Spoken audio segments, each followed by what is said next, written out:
Fala, meus amigos, tudo bem com vocês?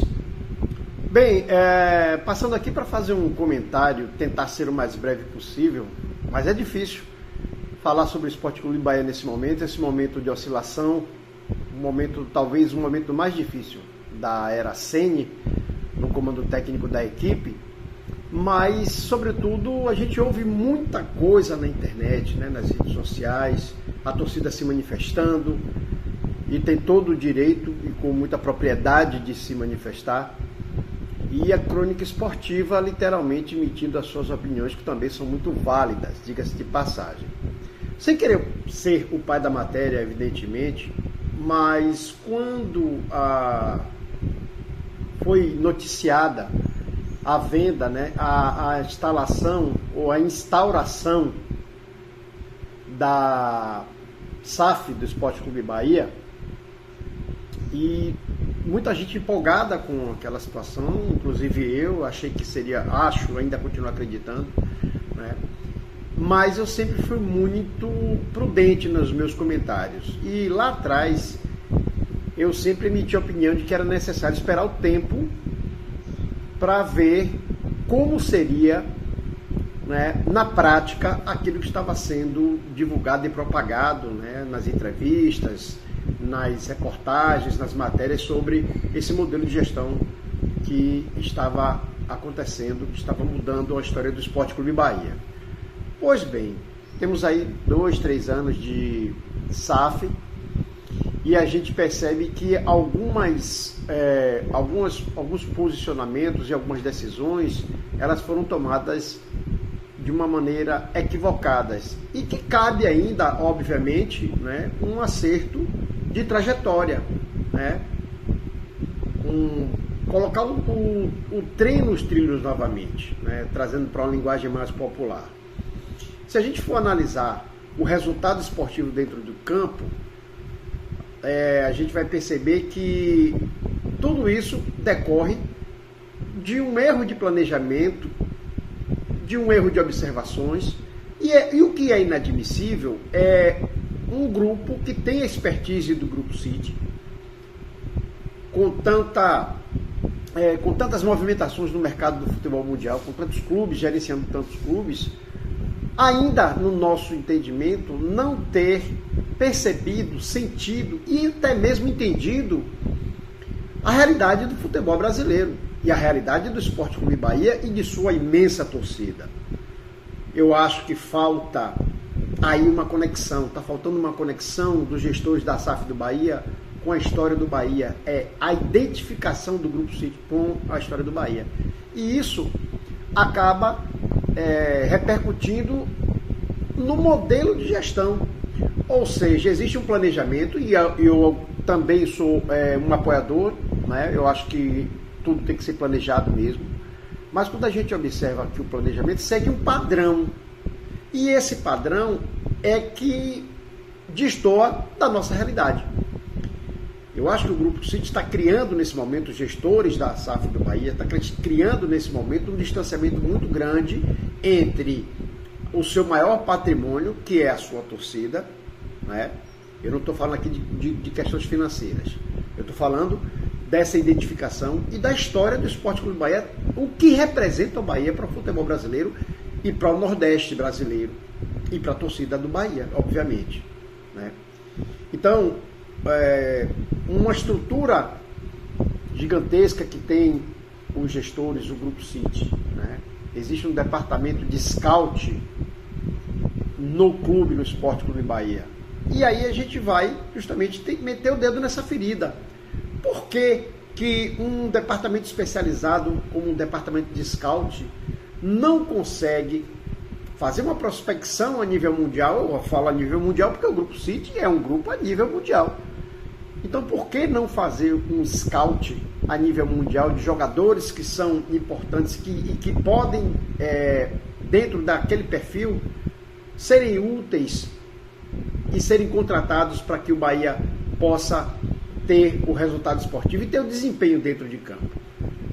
Sem querer aqui menosprezar o primeiro momento das contratações, com o Caio Alexandre, com o Jean Lucas, com o próprio Everton Ribeiro, Mas o futebol é momento. E a gente precisa entender que o momento do Bahia, tecnicamente, não é bom porque alguns jogadores já chegaram no seu limite técnico e não conseguem mais produzir. E essa falta de produção acaba acarretando em resultados extremamente negativos. Ah, você está sendo muito pessimista. Não, nós estamos aí a 8 partidas. O Bahia tem 8 partidas que não vence dentro da competição, dentro do Campeonato Brasileiro são 6. Se o Bahia tivesse pontuado nessas positivamente, né, com triunfos nestes jogos, era sem sombra de dúvidas para estar lá entre o terceiro, quarto, talvez até segundo colocado da competição, da tabela de classificação do Campeonato Brasileiro. Mas o Bahia peca, e a repercussão desse pecado, desses erros, ela acontece diretamente dentro do campo com jogadores com peças que não são mais funcionais, ou que não atravessam um momento para ser funcional. E aí conseguir render e trazer o resultado esportivo. E aí a gente vai para buscar, sem querer fazer uma caça às bruxas, buscar quem são os culpados. Né? O Rogério Ceni tem sua parcela de culpa? Sim. Mas o Rogério Ceni não entra em campo, gente.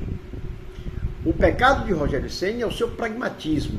O erro de Rogério Ceni é o seu pragmatismo. Ele não consegue, ele acredita piamente nas suas ideias de jogo, mas ele não consegue fazer uma reflexão sobre o trabalho que está sendo feito. E aí, quando ele olha para o seu elenco, para o seu grupo, ele não consegue encontrar peças que possam ser a solução de continuidade e trazer esse resultado de dentro do campo.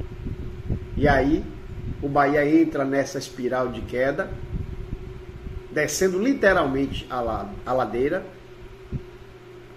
próximo aí a parada da Copa do Mundo. Tem ainda um jogo, né, o próximo jogo, sábado, pressão total na Arena Fonte Nova, com certeza, contra a equipe do Botafogo.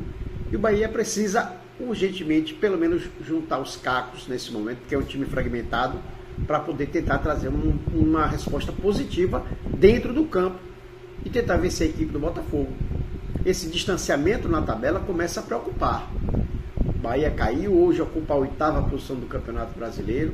Eu não vou entrar aqui nas questões de como o time estava antes da SAF, mas o que eu prego e o que eu falo, a minha crítica, o meu comentário é sobre o que o Bahia poderia fazer, onde o Bahia poderia estar, porque era uma situação palpável.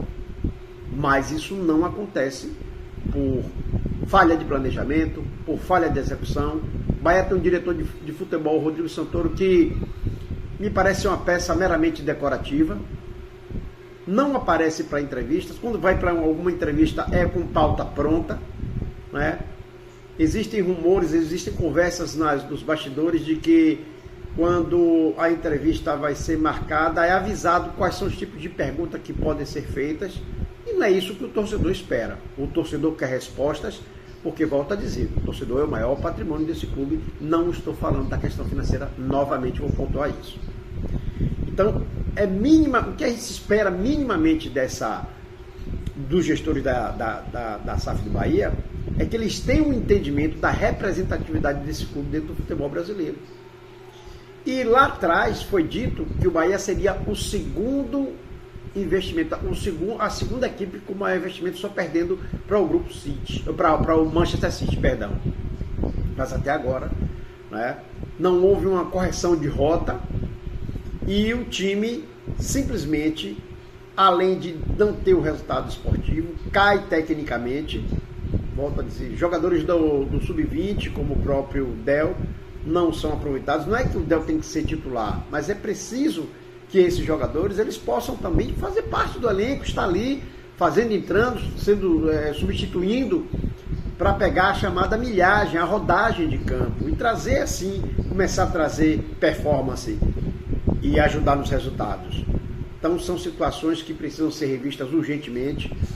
Vamos ter uma parada aí para a Copa do Mundo. O que se espera é que haja essa correção de rota e que o Grupo City possa entender definitivamente que o Bahia não é só um clube de futebol.